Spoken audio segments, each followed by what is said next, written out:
kasong isinampa ng 26 Capital laban sa Tiger sa Court of Chancery ng State of Delaware, ang isa sa accusation ng 26 Capital laban sa Tiger ay ang bribery kay Martin Romualdez para impluwensyahan ang Philippine Supreme Court para ma-regain uli ng Tiger or ng Universal ang kontrol ng Okada Manila.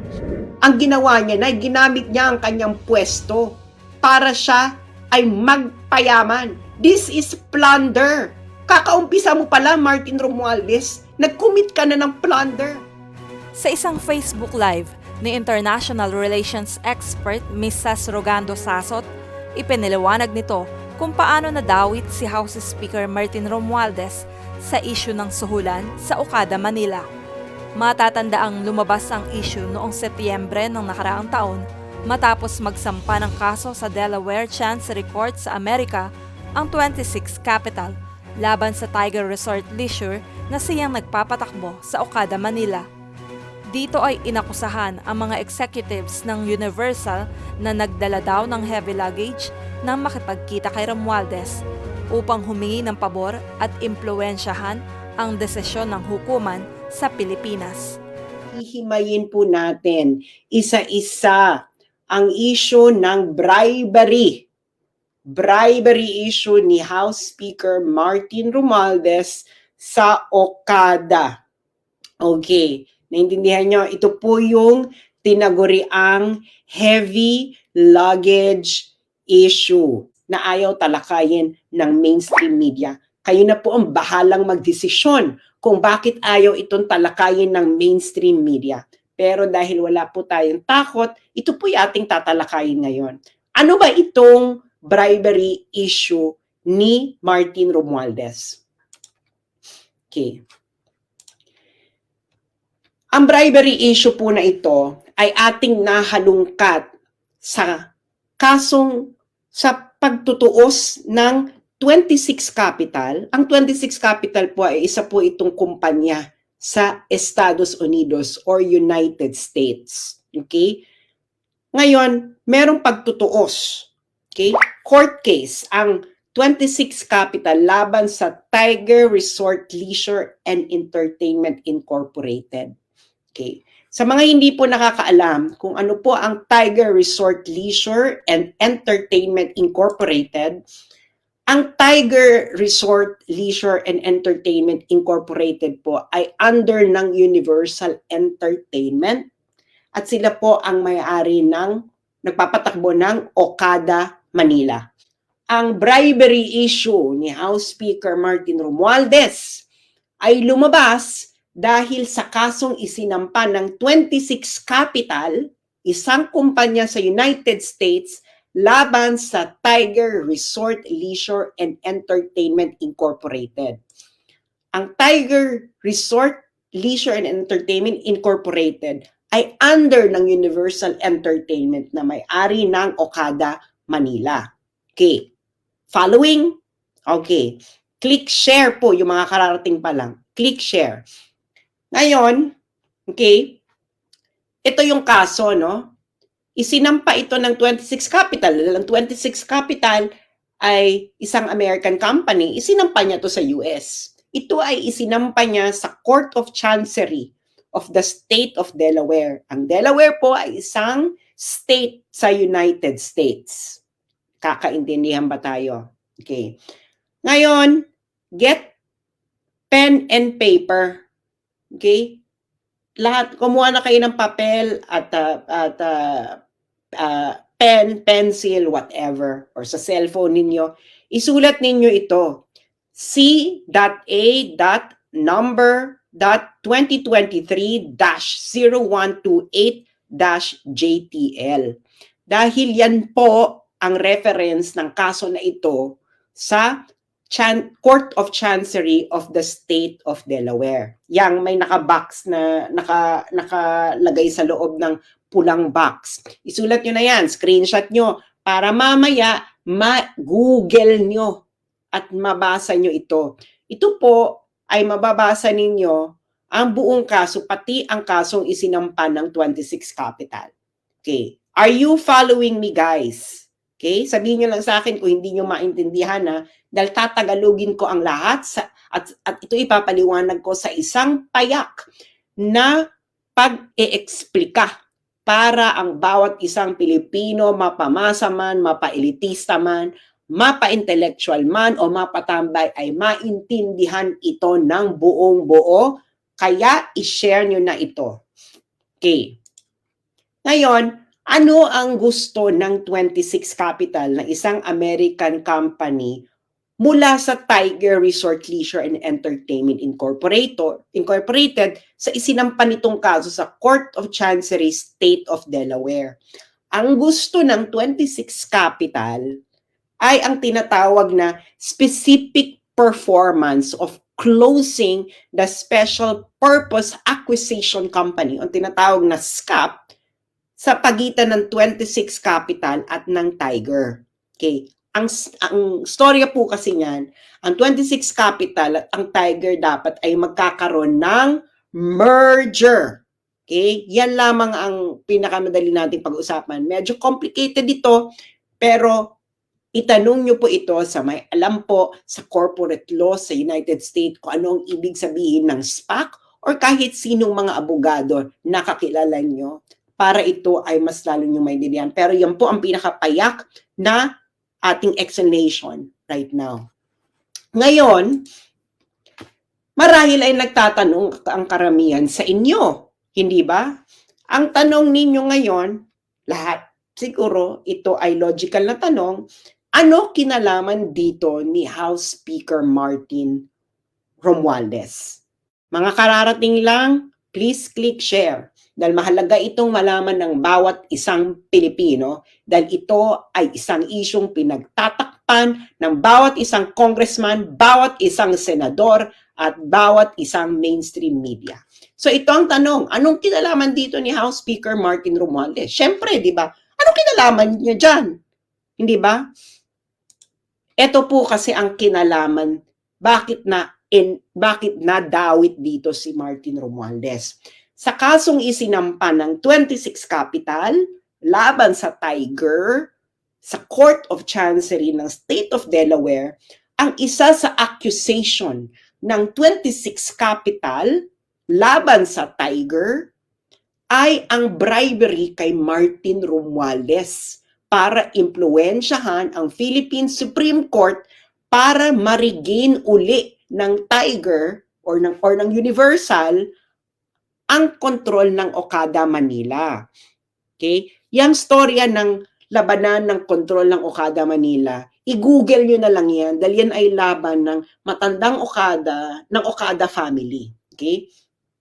So, para dito lang, doon lang muna tayo ilimitahan. Okay? Kinailang ang accusation ng 26 Capital, ang Tiger at Universal Entertainment, okay, ay nag-bribery kay Martin Romualdez para impluwensyahan ang Philippine Supreme Court para makuha ng isang Okada faction uli ang kontrol ng Okada Manila.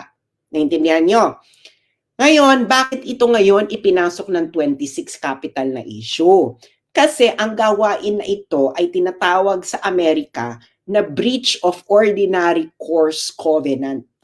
Ibig sabihin po ng breach of ordinary course covenant, ito ay labag sa practice, industry practice, okay, sa Amerika. Ang bribery po ay labag, okay, labag sa batas ng Amerika, kaya ito ay matatawag na breach of ordinary course covenant. Naintindihan niyo na, okay? Kaya dito napasok si Martin. Okay. At itong specific accusation na ito ng 26 Capital laban sa Tiger ay nabalita sa Japan Times noong August 1, 2023. Ito, Japanese firm accused of improper influence over Manila Casino. Japan Times po yan nagbalita. Hindi po ito basta-bastang publikasyon. Okay? Japan Times. Ngayon, Nung pumutok ito last year, kasi August 1, 2023, no? July 2023, sinampa yung kaso sa Amerika.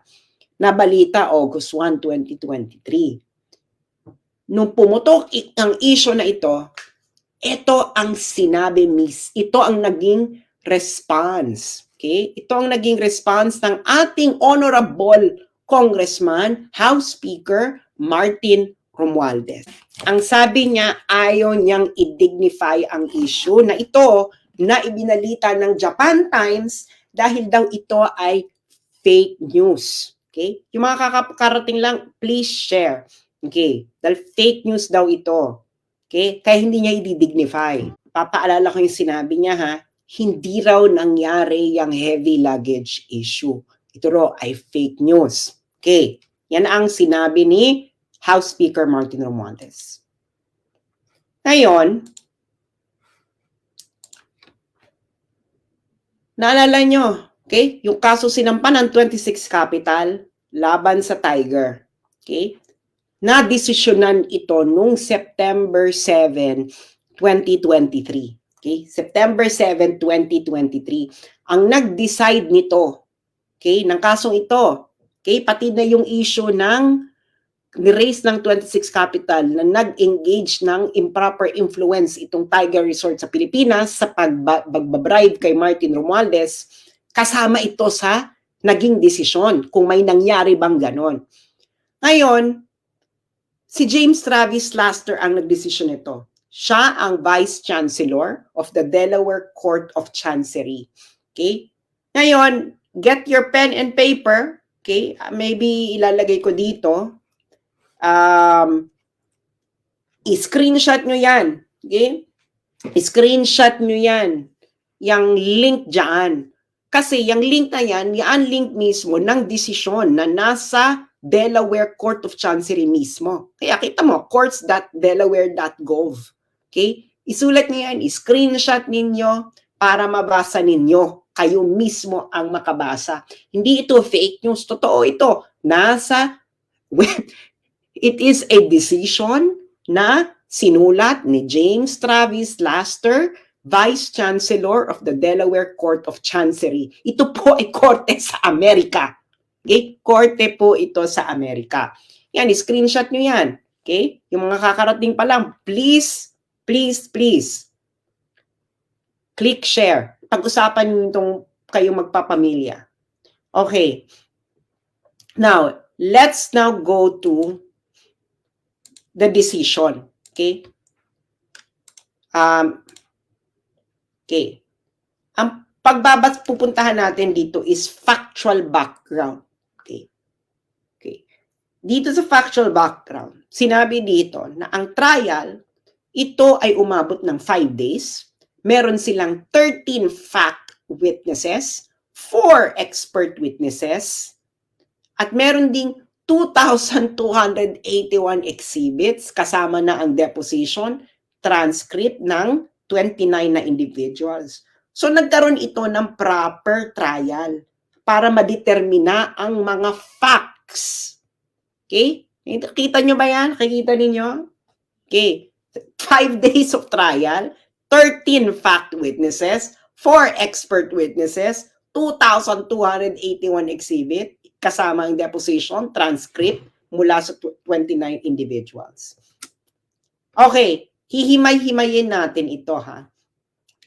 Kaya itong si Martin Romualdez, mali siya na sinasabi niyang fake news ito. Dahil ito ay factual background nung kaso na isinampa ng 26 Capital laban sa Tiger. Okay? At itong factual background na ito ay dinetermine ng isang huwes sa Amerika na si James Travis Laster na Vice Chancellor ng Delaware Court of Chancery. Okay. So, ang relevant dito kay Romualdez ay yung page 36. Page 36 nung desisyon ni Laster. At ang title nung part na yon ay yung The Dodgy Bargain. So, himayin natin to paragraph by paragraph. Okay. So, makikita nyo dyan, no? Ewan ko kung malinaw sa inyo. link nung kaso. Basta ulitin natin para ma-screenshot ninyo, masulat nyo sa papel. Okay? Para, ayan. So, para masulat ninyo sa papel at kayo mismo ang pumunta sa korte mismo ng Delaware Court of Chancery para kayo na mismo kapag-download. At ang relevant kay Romualdez dito ay page 36. Okay, page 36. Okay. Okay, hihimay-himayin natin ngayon itong factual determination. Pupunta tayo paragraph by paragraph. Okay.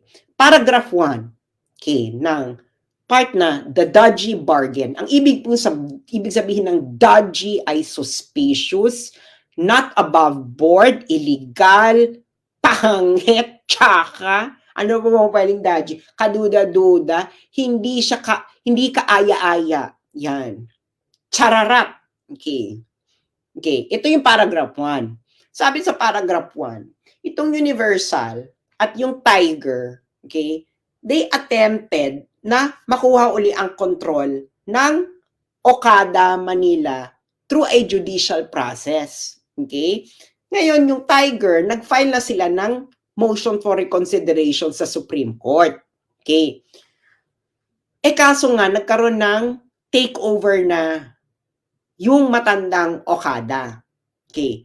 Ngayon, yung pagkatapos ng takeover, yung Tiger, nag-file sila ng supplement noong June 9, 2022 sa Philippine Supreme Court. Yung Philippine Supreme Court, deadma, hindi sila nag-respond doon sa isinampang motion ng Tiger.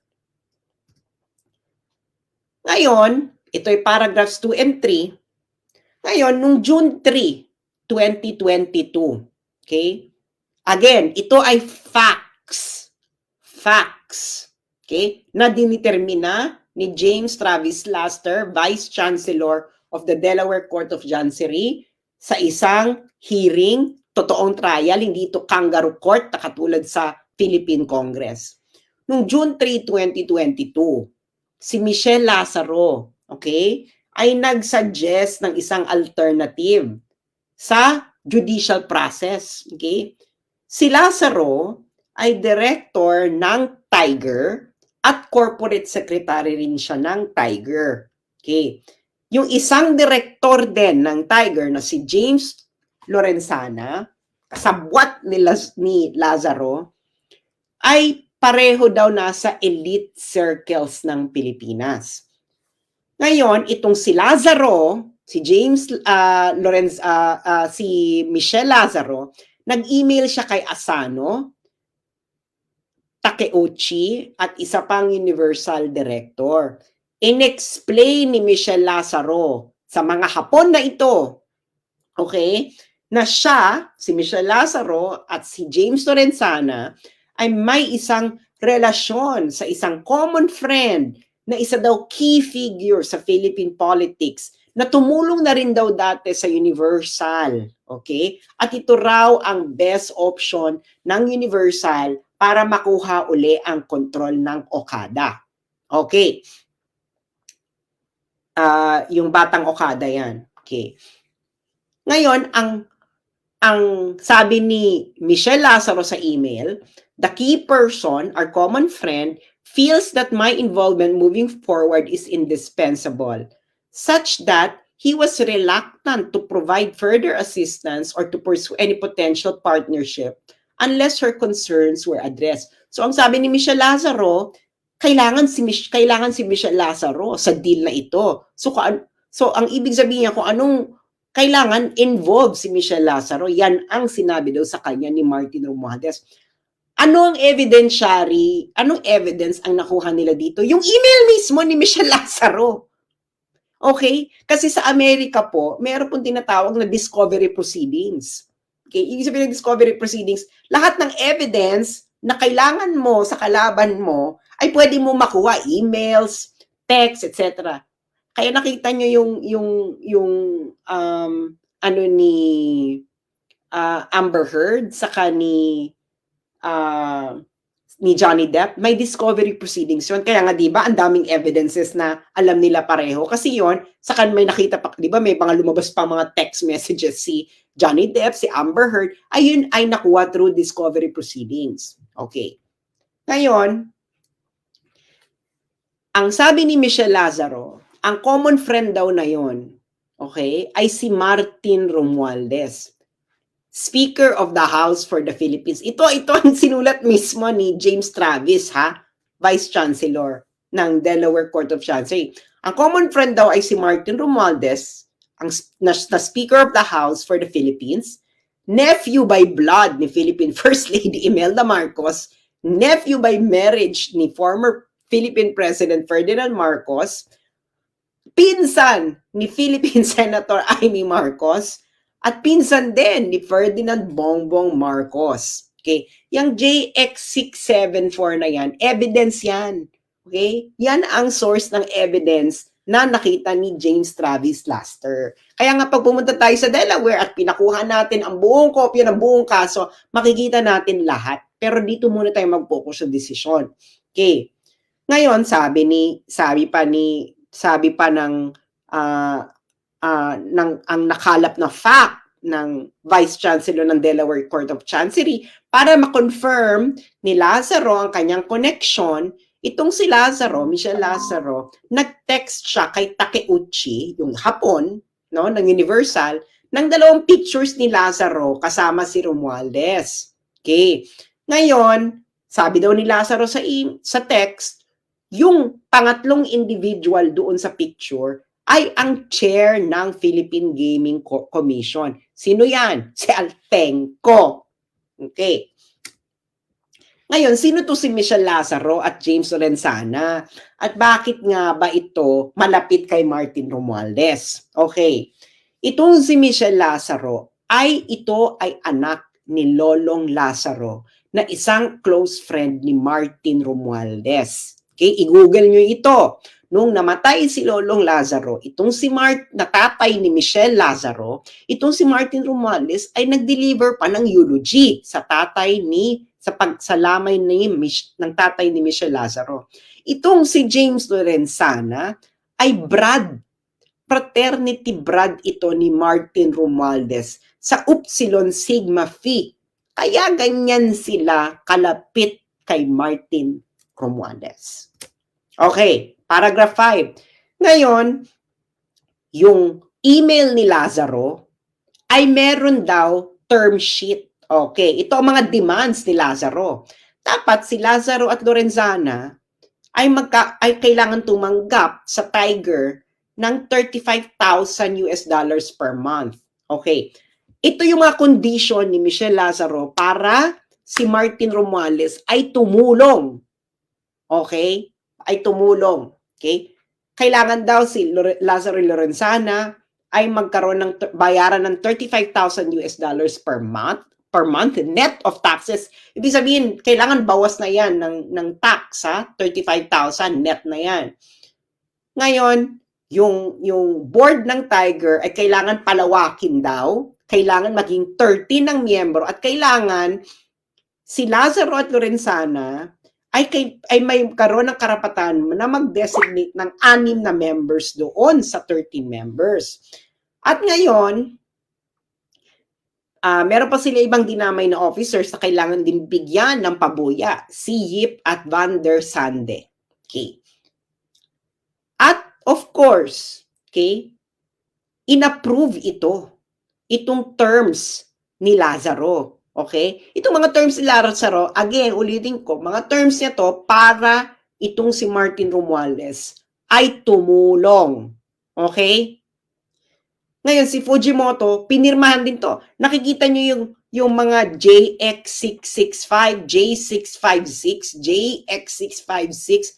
These are references. References po ito sa mga documentary evidence na nakalap ng Delaware Court of Chancery. Okay. Ngayon, paragraph 6 and 7. Ang plano daw, okay, ang plano ay kasama sa plano ay dapat may i-deliver kay Romualdez. Okay? Yan ang plano. So besides doon sa mga demands ni Michelle Lazaro, kailangan din daw ay may ibigay kay Romualdez. So ang nangyari, yung head ng Universal, okay, yung Universal, ito po ang parent company ng Tiger at ang Universal ang may-ari ng Okada. Okay. Ang Universal, nagkaroon ng business trip sa Pilipinas at may dala-dalang heavy luggage. At yung heavy luggage na yon ay merong item para kay number 2. Ang number 2, ito po ang tawag kay Martin Romualdez. Number 2 si Martin Romualdez daw sa Philippine politics. Hindi si Inday Sara na Vice President. Si Martin ang number 2. Okay. Ngayon,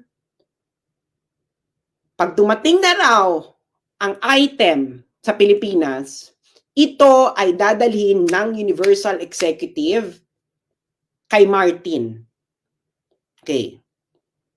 Ngayon, yung Asano, sabi niya, na-keep na natin yung promise natin kay number 2. So now, turn na ngayon ni number 2 na i-fulfill ang kanyang promise. Okay. Intindihan nyo?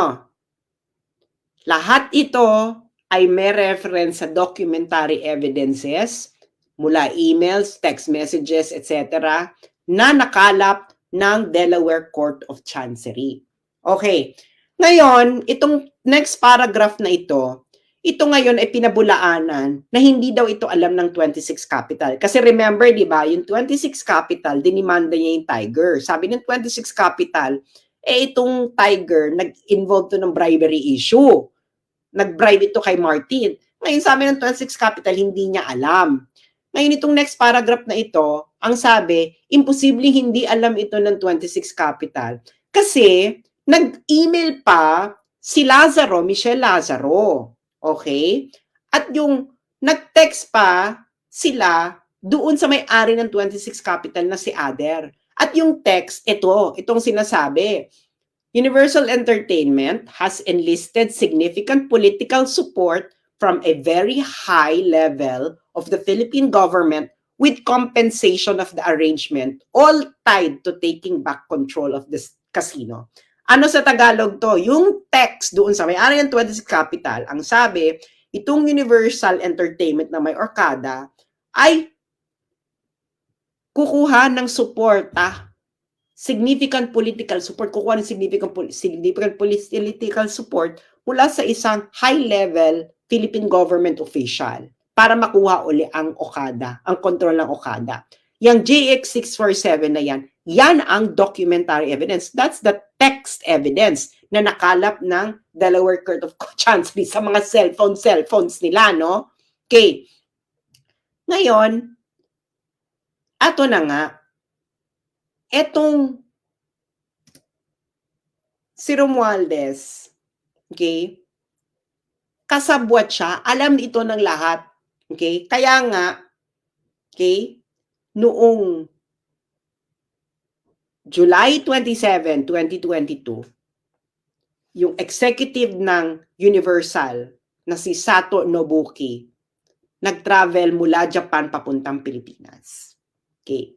Ngayon, isa pang executive ng Universal, si Hajime Tokuda, ay nag-schedule ng meeting kay Romualdez nung susunod na araw, July 28, 2023. Yang JX730 na yan, documentary evidence yan. Okay, na nagtitrace na may talagang meeting na nangyari, may setup na meeting na nangyari. Kaya pag pumunta kayo ng Delaware Court of Chancery at kunin nyo ang buong kopya ng kaso documentary evidence, makikita nyo lahat kung ano yung JX730 na yan. Okay. Ang meeting daw ay nagtagal ng 90 minutes. Okay. At ito pa, si Romualdez, before siya pumunta ng meeting, nanggaling pa daw ito sa pag-i-inspect ng earthquake disaster area sa Luzon. Noong July, yung araw na yan, totoo, si Romualdez I think nasa Northern Luzon. May earthquake yan, di ba? I think he was maybe in Abra or Ilocos, somewhere in the north, nandun siya, nag-i-inspect. So pagtapos na mag-inspect, pumunta ngayon siya dito para i-meet niya itong mga Hapon para kunin niya ang kanyang heavy luggage. Okay. Ngayon, so, ginawa ng Universal Executives, may binigay silang letter kay Romualdez. Ang sabi ng mga Hapon kay Romualdez, it would be a huge problem if the ruling by the Supreme Court was prolonged any longer. Sabi nila, magkakaroon daw ng problema pag pinahaba, pag tumagal pa ang pag-issue ng ruling ng Supreme Court. At ang sabi ng mga Hapon kay Romualdez, okay, gusto daw nila ng favor para sa mas maagang resolusyon ng Supreme Court. Okay. So ano daw ginawa ni Romualdez? Okay? Then and there made ex parte calls and sent a text to several members of the Philippine Supreme Court, including its chairman. Sa Tagalog, kamiting ni Romualdez yung mga Hapon. Binigyan ng heavy luggage. Ito ang favor na gusto namin. Ang ginawa ni Martin Romualdez, tinawagan niya ang mga justices ng Supreme Court. Pati na raw ang chairman. So, sino ba ang Supreme Court Justice ng panahon na yan? July 2022. Magsalita ka dahil factual determination to ng korte sa Amerika. Ngayon, sabi ng Universal Executives, yung pressure daw na ginagawa ni number 2 must be working. Okay? Ngayon, ine-expect nila yung intervention ni Romualdez mag-i-end ng takeover nung matandang Okada. Okay? So, in-execute nila yung merger with 26 Capital, etc. Hindi na to importante dahil hindi to kasama si Martin sa issue ng merger. Okay. Sabi ni James Travis Laster, no one addressed the legality of this type of arrangement in the Philippines. Kasi illegal to sa Amerika. Okay? Naintindihan niyo yung sinabi ng judge sa Amerika? Walang nag-address kung ito ba ay legal sa Pilipinas. Malamang illegal sa Pilipinas, hindi ba? Pero itong si Lazaro at Lorenzana, nakabarkada ni Martin Romualdez, ay nag-broker ng dodgy bargain. Ibig sabihin ng dodgy bargain, illegal na bargain. Okay? Na kung saan, inoffer nila sa Tiger, sa may-ari ng Okada, na magi-intervene si Martin Romualdez. Basta si Lazaro at Lorenzana ay bibigyan ng increased control ng Tiger, bibabayaran ng 35,000 per month, magkakaroon ng maipapasok silang mga tao sa Tiger Corporation at ang pinakahuli ay dapat may ibigay kay Romualdez. Uulitin ko, ito ay factual determination na ginawa ni James Travis Laster, Vice Chancellor of the Delaware Court of Chancery. Ngayon, eto na ang maganda. Noong trial daw, ito paragraph 13, noong trial daw, itong Universal, yung mga Hapon, okay?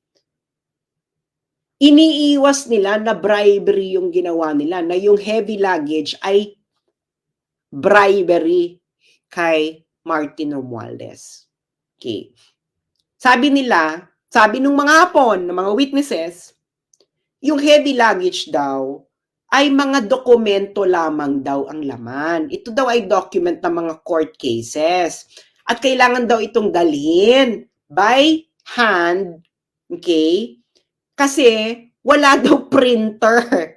Wala daw printer ang Tiger. Okay? Kasi yung Tiger, nung nasipa sila sa Okada, ng matandang Okada, nawalan na raw sila ng printer. Kaya kailangan daw, i-print daw ng mga Hapon sa Japan ang kopya ng mga kaso at i-deliver sa loob ng luggage. Anong sabi ni James Travis Laster sa palusot na ito ng mga Hapon na witnesses? Anong sabi ni James Travis Laster? Ayan, inilagay ko sa pulang box. the testimony was not credible. Sabi niya, hindi credible na ang testimony ninyo na ang heavy luggage ay hindi bribery. Yun ang ibig sabihin nun. Bakit? Sabi ng judge. Una, sabi ng judge ni James Travis Laster, ang mga lawyers ninyo may printer. So bakit kailangan nyo mag-print sa Japan? Number one. Second reason ng judge, ang Philippine law naman, pinipermit ang electronic versions ng mga kaso. So bakit kailangan nilang i-print, di ba? Pwede naman ang electronic version sa under Philippine law. Pangatlo, nag-file na raw ang Universal ng mga documents, okay, para sa lawsuit. So bakit pa kailangan nyo mag-print? Ikaapat, ngayon, bakit ang senior executive ng Universal ang kailangan magdala ng mga printed documents papunta dito kay Romualdez? Meron naman kayong courier. Ikalima, sabi ng judge, yung mga emails ninyo sa Universal, ang sabi ninyo, yung dala-dala ninyo ay item. Ito ay napaka-weird na word para sa documents. Actually, yung mga emails daw Universal, punong-puno daw ito ng mga codes katulad ng heavy luggage. Si Martin Romualdez ang tawag number 2. Okay? Bakit kailangan yung magkaroon ng maraming katsakahan na iba't ibang words para lang sa court documents? Kung court documents talaga yan. At ito ang pinaka sinabi ng judge. Noong minute ng Universal Executives, ng mga Hapon, si Romualdez, ipinakita nila nga ang letters ng 26 Capital at isang pang kumpanya tungkol sa deal. Pero ang mga letters naman yon ay hindi mabigat. Kaya, itong si James Travis Laster, ang kanyang factual determination, ang heavy luggage na yan, ay part ng dodgy bargain. Sa madalit salita, ito ay bribery. Gusto ko lang sabihin mga kababayan, na sa trial na ito, hindi nag-deny ang mga Hapon na minit nila si Martin Romualdez noong July 2022 at meron silang dalang heavy luggage. Hindi nga, nagpalusot nga lamang ang mga Hapon na ito sa judge sa Amerika na ito hindi bribery. Pero hindi naniwala dito ang judge sa Amerika. Kaya mga kababayan, nakakalungkot ito. Sangkot dito ang Korte Suprema, sangkot dito ang House Speaker ng Pilipinas, at of course, ang presidente ng Pilipinas, yung pinsan mo, tinotolerate mong ganito. Ito ba ang bagong Pilipinas, Bongbong Marcos? Ito ay kaso, factual determination, na ginawa sa isang korte sa Amerika at hindi sa mga kangaroo court ninyo. At itong pinaka nakakalungkot na sinabi ng judge sa Amerika na si James Travis Laster. Ang sabi niya dito, ang mga outcomes daw sa Philippines, sa Philippine courts, ay naaapektuhan ng political influence. Kaya itong 26 Capital, parang kung dalhin mo to sa Pilipinas, wala ring mangyayari.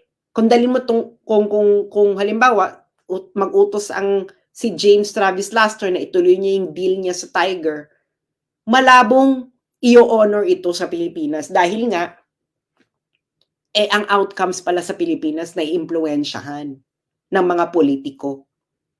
At yung mga kalaban daw nitong 26 Capital, gumawa na nga ng dodgy bargain or bribery para makuha yung political influence. So, porke pa?